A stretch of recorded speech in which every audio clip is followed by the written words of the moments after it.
Okay, so ngayon, meron pa ulit dumating na bagong spectator. Pangalan niya Herb. Member namin kaklase. Ngayon, nandito ka. Huwag kayong maglakad. Interview na kita. Bakit na nandito? Kahit may exam tayo bukas, nagka-exam natin. Siyempre, para sa online. Yun, yun yung mga sagot eh. No? Hindi naman, hindi. Kasi sila magpapagrade na. Anyway, kidding aside, palagay mo ba may pag-asa tayo? Joking. Ano ba? Hindi. Seryoso, ano mo masasabi mo tungkol sa laban? Seryoso ba to? Hindi, binibidyo ka. Go ahead. Mukha naman Fighting chance ba tayo? Kasi confidence interval, 95.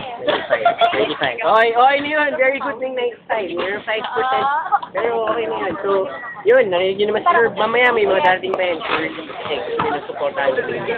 So, na yun. Okay, sige. Okay.